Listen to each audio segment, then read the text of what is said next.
Pada suatu hari yang penuh duka, seorang kepala suku memerintahkan seorang calon pendeta muda untuk mendoakan jasad putrinya selama 3 malam. Ini cukup aneh, tapi karena tak punya pilihan, jadi si calon pendeta pun terpaksa memenuhi permintaan tersebut, yang mana itu menjadi pengalaman paling mencekam dalam hidupnya. Save me, protect me.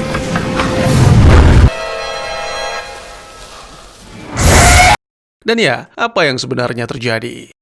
Selamat datang dan selamat berjumpa kembali bersama saya Teguh Gusto. Bagaimanapun kabar dan dimanapun berada, terkadang kebenaran menyakitkan, tapi membiarkan kebohongan tumbuh jauh lebih berbahaya. Seperti biasa, saya akan bercerita yang tentu saja tentang sebuah film, dan kali ini berjudul cukup pendek, V. Sebuah film tahun 2014 yang dari namanya saja mungkin teman-teman sudah bisa menebak bahwa ini adalah film Ura. Jadi pastinya disutradarai oleh Ura, ditulis oleh Ura, dan dibintangi oleh sebagian besar Ura, dan Ura. Baik, kalau begitu tidak perlu berura-ura, maksud saya berlama-lama. Mari segera siapkan kopinya dan mari sama-sama Ura!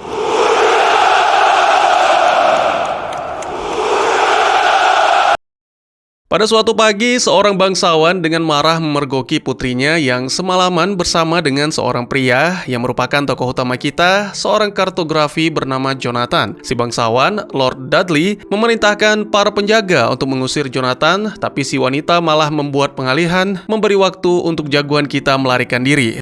Jonathan, run! She'd be appalled.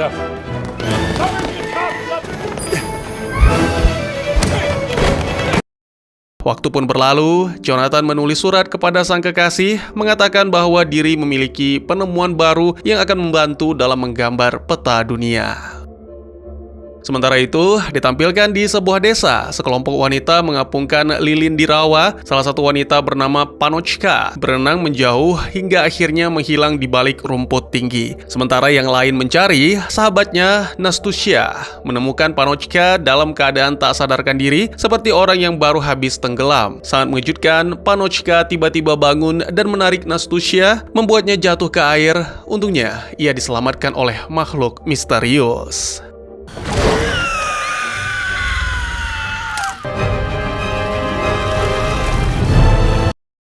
Makhluk itu menempatkannya di samping Panochka dan lalu pergi. Beberapa waktu kemudian, para penduduk desa menemukan kedua wanita itu. Kepala desa, Sotnik, yang merupakan ayah Panochka, menggendong putrinya. Di saat yang sama, Panochka membisikkan sesuatu tentang kulit domba kepada sang ayah dan memintanya untuk mencari Koma, seorang calon pendeta muda, dan meminta untuk mendoakan jasadnya.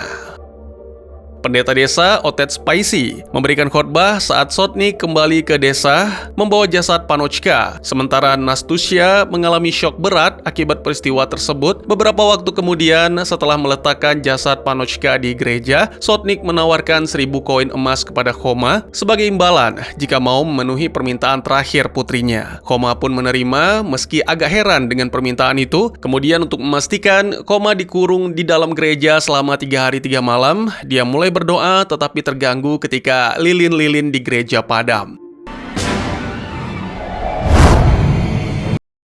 Segera pria itu mengangkat salib dan menggambar lingkaran pelindung pada lantai untuk melindungi dirinya dari kejahatan, sama halnya berlindung dari beruang laut. Dan ya, hantu Panochka muncul berlari ke arah Koma. Sementara itu, Etets hendak mencuri koin emas dari Sotnik. Dia kemudian membayar 2 penjahat bersaudara, Dorosh dan Overko, dan memerintahkan mereka untuk membuka pintu gereja. Otets masuk ke ruang utama dan terkejut menemukan Koma tergeletak tak bernyawa, membuatnya menjatuhkan koin. Dia berteriak, menyatakan bahwa gereja itu terkutuk dan memerintahkan 2 bersaudara untuk menyegelnya. Segera mereka melakukan tugas sekaligus mengambil koin emasnya. Overko melubangi atap dan seekor gagak terbang ke arahnya, menjatuhkan pria itu dan melukai matanya. Mereka pun kembali ke penduduk desa. Di saat yang sama, gagak-gagak berkumpul di sekitar gereja menakuti semua warga. Waktu pun berlalu, beberapa bulan kemudian, kekasih Jonathan kini mengandung anak mereka, dan di saat yang sama, tokoh utama kita melanjutkan perjalanan. Pada suatu hari, dua pemuda mencoba mencuri di kereta Jonathan, namun sang ilmuwan berhasil menghentikan. Para pemuda memperkenalkan diri sebagai pelajar calon pendeta muda, meski sebelumnya nyaris melakukan tindakan tak terpelajar, dan Jonathan mengundang mereka untuk makan bersama. Please, don't shoot us! Kedua pelajar itu menjelaskan bahwa seorang teman mereka bernama Koma tersesat di desa terdekat. Ya, mereka sebenarnya 3 sekawan dan sebelumnya tersesat hingga menemukan sebuah desa tempat seorang wanita tua dengan ramah menerima mereka, bahkan mengizinkan menginap di kediamannya. Mereka makan dan minum sampai kenyang, dan tak lama kemudian, dua pelajar itu pun tertidur. Koma yang masih terjaga sendirian melihat bayangan wanita di ruangan itu, padahal tidak ada siapa-siapa di sana selain nenek tua. Tiba-tiba saja wanita tua muncul di belakangnya seperti penyihir. Dia mencengkram punggung Koma dan terbang menembus langit-langit rumah.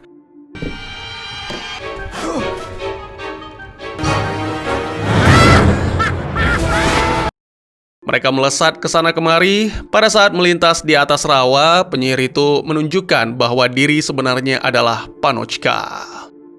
The crazy old woman was actually Panochka. Kisah pun berakhir, bukan alur cerita, kisah dua pemuda yang berakhir. Meskipun sudah menceritakan dengan serius, tapi Jonathan hanya menanggapi dengan tertawa karena sebagai ilmuwan, dia tak percaya dengan Tuhan, apalagi hantu dan sebagainya. Sementara itu, di desa terkutuk, para penduduk desa mendirikan salib di balai kota. Otes berdoa untuk para penduduk. Lalu tiba-tiba langit dipenuhi dengan penampakan setan dan monster, ditambah lagi kemunculan kawanan gagak yang membuat suasana semakin mencekam.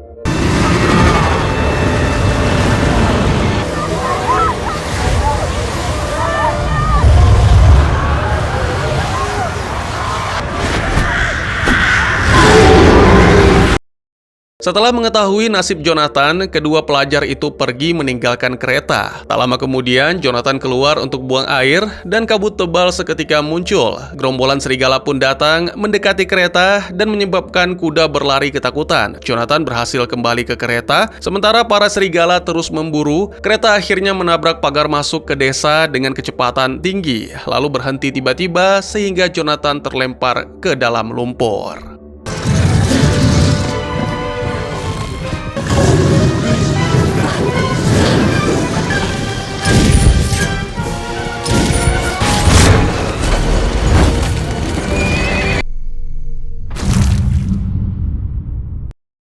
Setelah bangkit, ia memperkenalkan diri kepada penduduk, sembari makhluk bertanduk mengamati dari kejauhan dengan sikap waspada. Kemudian, bersama asisten yang ditugaskan oleh Sotnik, Jonathan menuju ke bengkel sang pandai besi untuk mengambil kembali alat ukurnya yang rusak akibat kecelakaan. Sang pandai besi dengan bangga menunjukkan berbagai temuannya kepada Jonathan sebelum mengundang untuk menikmati hidangan makan malam di rumahnya.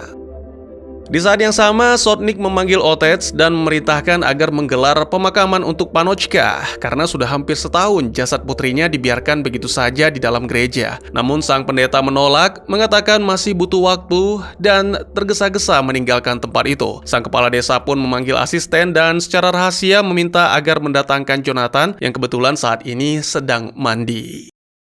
Nastusha yang mengalami gangguan tak sengaja masuk, tapi segera keluar lagi. Tiba-tiba seorang wanita tua muncul di belakang, menghina Jonathan sebagai pengecut lalu lenyap begitu saja. Membuat Jonathan terkejut dan melihat lubang pada langit-langit, meyakini sebagai tempat Koma dibawa terbang oleh penyihir. Segera tokoh utama kita menaiki sapu dan berusaha meraih lubang, namun asisten Sotnik bernama Petrus datang, mengabarkan bahwa sang kepala desa ingin bertemu secara rahasia.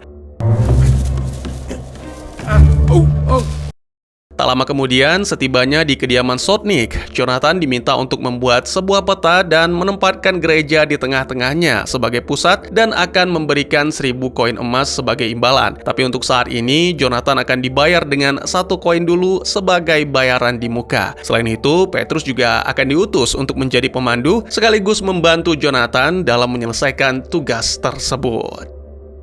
Sementara itu, Oates yang masih kesal memerintahkan dua bersaudara untuk mengikuti Jonathan, khawatir kepala desa akan memanfaatkan ilmu Jonathan untuk urusan pemakaman putrinya. Dua bersaudara menelusuri jalan setapak di hutan sampai melihat kemunculan makhluk misterius yang hanya bisa dilihat oleh kuda mereka, hingga akhirnya tiba kembali ke rumah pandai besi. Jonathan lalu kembali ke kediaman Sotnik, menyelinap menaiki tepi lubang untuk mengintip pertemuan rahasia. Dan di sanalah semua orang berkumpul untuk makan malam bersama.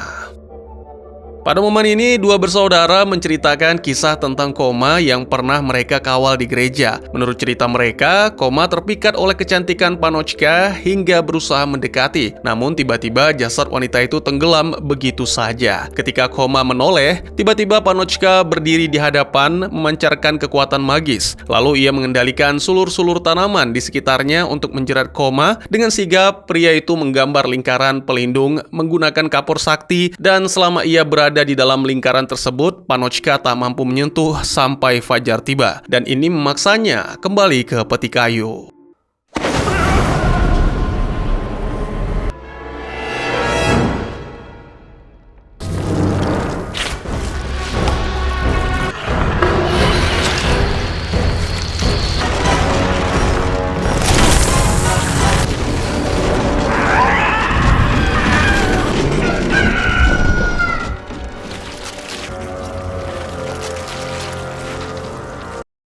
Kisah terhenti sejenak sebelum berlanjut ke malam berikutnya, ketika Koma memukul peti Panochka hingga lilin di gereja padam dan tiba-tiba peti melayang mendekat dan menyerang Koma. Koma mencoba melakukan perlawanan dengan kapak, namun terlambat dan peti menghantamnya sebelum kapak berhasil melukai Panochka yang ada di dalam. Saat peti terangkat ke udara, Koma ikut terangkat sebelum akhirnya terjatuh bersama kapak yang nyaris mengenainya. Panochka akhirnya keluar dari peti dan Koma melempar kapak ke arahnya meskipun tak berefek apa-apa. Ketika matahari terbit, kekuatan sihir Panochka memudar dan Koma selamat, menandai akhir kisah.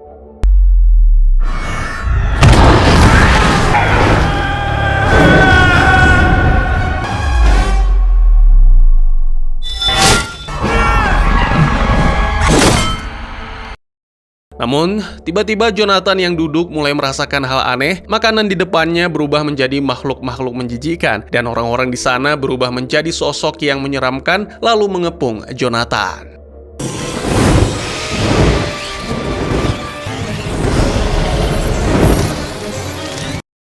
Jonathan segera merunduk dan bersembunyi di bawah meja. Dengan gemetar, tokoh utama kita menggambar lingkaran pelindung. Saat para monster membalikan meja, lingkaran tersebut membuat Jonathan tak terlihat sehingga tak mampu dijangkau oleh mereka. Kemudian, wanita tua yang sempat muncul sebelumnya mengungkap jati diri sebagai Panochka, dan meskipun tak dapat melihat Jonathan, ia mengangkat tangan dan menyebut entitas kuno bernama V, sambil bertanya dengan suara berbisik di manakah Jonathan berada.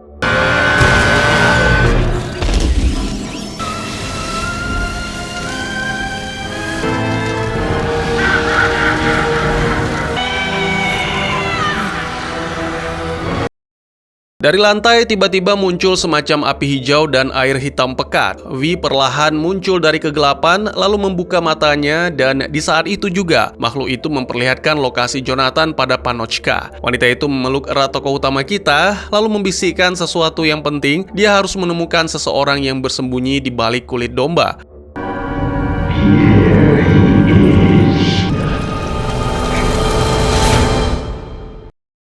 Keesokan paginya, Jonathan terbangun dan mendapati diri dikelilingi oleh para wanita yang kini sudah kembali seperti semula, termasuk si wanita tua. Jonathan pun kembali ke kamarnya dan mendapati Petrus sedang menanti.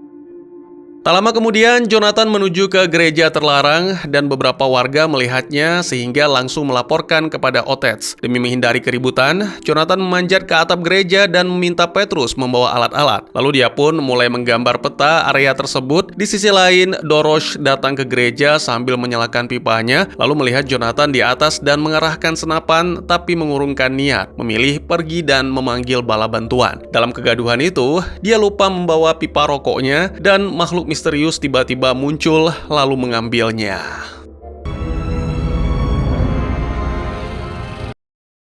Sementara itu, dua bersaudara mulai bekerja sama, meski Overko masih sibuk mengamankan koin emas hasil curian dari gereja. Overko lalu pergi ke gereja untuk mengawasi Jonathan, sedang Dorosh langsung melapor ke Otets soal aktivitas Jonathan. Sang pendeta pun berkhotbah kepada warga sembari memprovokasi agar membenci Sotnik dan Jonathan, menuduh mereka sebagai pendosa dan pelayan setan. Beberapa waktu kemudian, akhirnya peta sudah hampir selesai dibuat. Tokoh utama kita menyimpannya agar bisa beristirahat sejenak.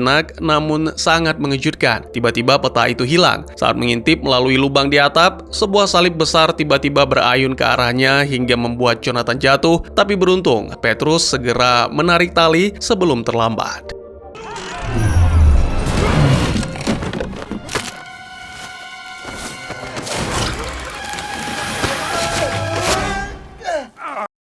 Jonathan bersikeras ingin kembali naik, tapi Petrus menahannya dan memperingatkan bahwa gereja itu benar-benar berhantu. Mereka pun kembali ke desa, tapi saat sampai, keduanya langsung dihujani lemparan batu oleh warga yang sudah terhasut. Jonathan lari ke rumah kepala desa dan berkata bahwa gereja itu berhantu. Namun Sotnik malah mengancam akan membakarnya hidup-hidup jika tidak menyelesaikan peta. Di tempat lain, Otets kembali ke kediaman dan memerintahkan Overko untuk menangkap Petrus. Mereka memaksanya duduk di kursi penuh paku dan menyiksa hingga Petrus pun mengaku bahwa kepala desa mempekerjakan Jonathan untuk membuat peta. Setelah mendapat pengakuan itu, mereka melepaskannya. Petrus langsung menyelinap ke kamar Jonathan dan memberitahu bahwa mereka harus segera kabur. Diam-diam, Petrus juga mengajak Nastusya bersamanya dan mereka pun bersiap melarikan diri. Tak lama kemudian, Nastusya menyiapkan makanan untuk diletakkan di rawa. Sementara itu, Petrus mencari Nastusya dan meminta Jonathan untuk jalan lebih dulu. Di saat yang sama, Petrus tidak sengaja bertemu dengan makhluk misterius. Ia langsung lari dan menemukan segerombolan warga. Ia memperingatkan mereka soal makhluk itu dan warga pun bergegas menuju ke rawa untuk memburunya.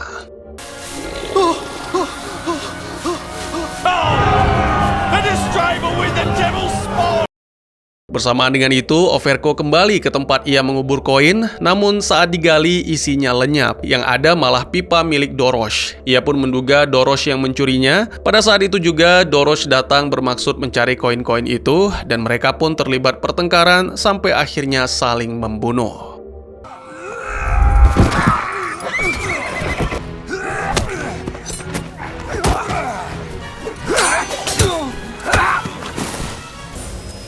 There, come out so I can see. Nastusya datang dan mendapati Overko sedang merampok jasad Dorosh. Segera Overko pun menenangkan dan merayu Nastusya untuk mendekat, lalu memaksa wanita itu untuk memegang pisau tepat saat warga datang. Overko pun bersikap seperti orang yang baru saja diserang, jadi para warga pun menganggap Nastusya sebagai pembunuh sekaligus penyihir, sehingga menangkap dan memasukkan Nastusya ke dalam sumur di balai kota.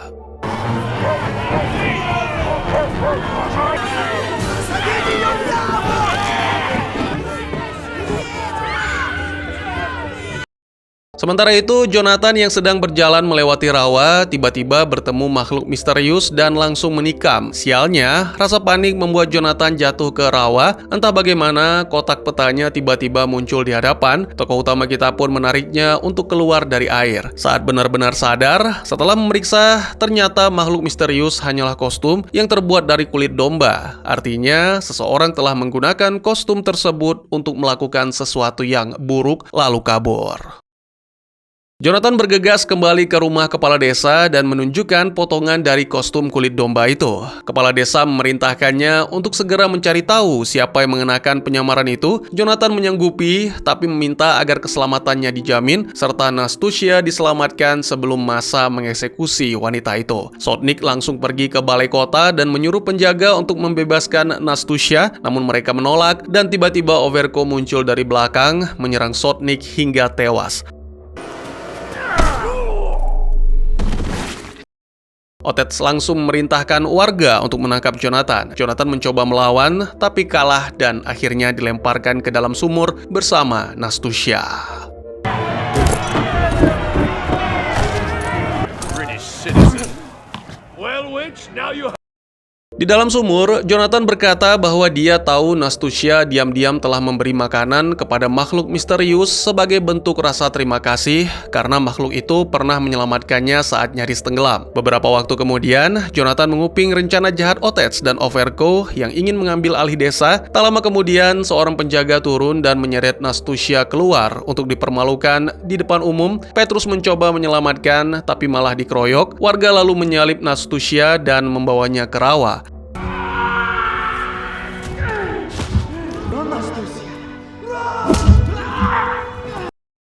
Mereka meletakkannya di atas perahu dan Otets menyatakan bahwa jika tidak mengapung, itu berarti Nastusia adalah penyihir. Diam-diam Overco membuat lubang pada perahu. Mereka berencana menjadikan wanita itu tumbal untuk memanggil V, entitas kuno yang mereka sembah.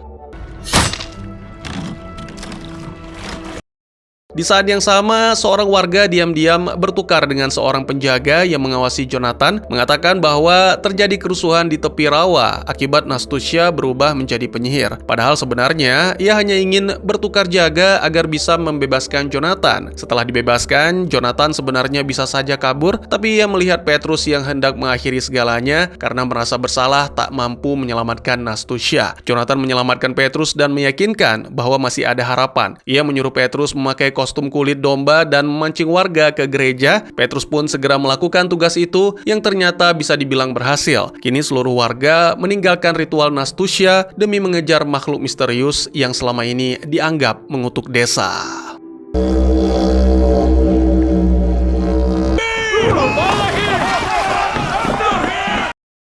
Setelah menghancurkan segel, Jonathan pun masuk ke gereja dan menemukan jasad Panochka. Saat ia memandangi jasad itu, seseorang mencoba mencuri petanya. Jonathan berhasil menangkap pencuri itu yang ternyata adalah Koma.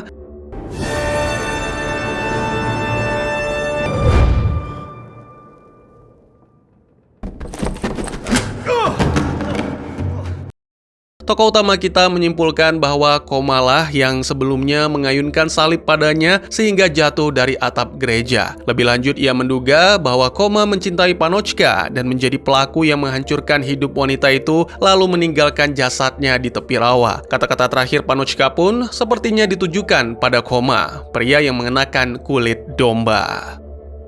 Namun Koma membantah, kemudian mengakui bahwa diri telah menyelamatkan Jonathan yang nyaris tenggelam di rawa dan dia tidak membunuh Panochka. Selain itu, Koma juga mengaku menukar koin milik Overco dengan pipa milik Dorosh untuk mengadu domba dua bersaudara yang tamak itu. Lalu Koma menjelaskan kejadian sebenarnya saat Panochka meninggal.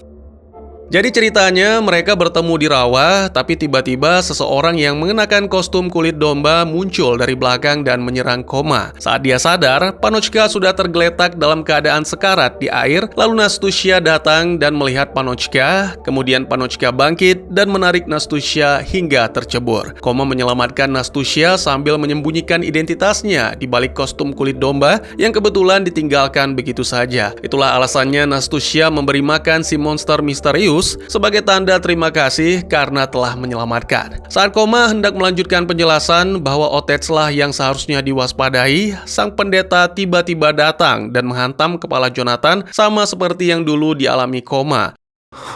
It's him!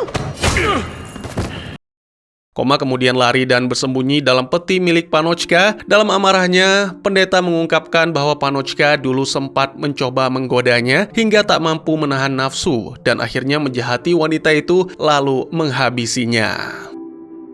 Sang pendeta pun menyalahkan Panochka karena telah membuatnya jatuh dalam dosa. Saat Jonathan mencoba kabur, Otets menghentikannya dan berkata tak akan ada yang mendengar teriakan. Bahkan kalaupun ada yang mendengar, mereka tak akan berani masuk ke dalam gereja angker ini. Otets memuja dirinya sendiri sebagai pria yang berilmu, dalam hal ini agama. Jadi dia mengelabui semua orang sehingga pada akhirnya mengaku sebagai juru selamat dan pantas memimpin.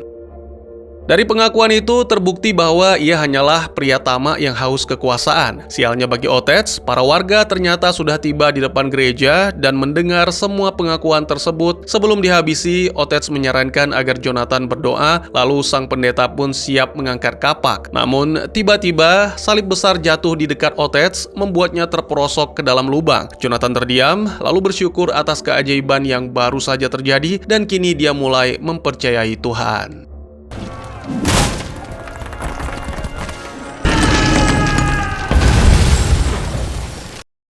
Tak lama setelah itu, kondisi desa kembali seperti sedia kala. Overko mencoba mencuri kuda milik Dorosh untuk kabur, tapi kuda tersebut malah melancarkan sebuah tendangan telak, membuat Overko tumbang dan seluruh koin emasnya berhamburan. Para warga yang menyaksikan tertawa terbahak-bahak dan mencaci maki keserakahan pria itu.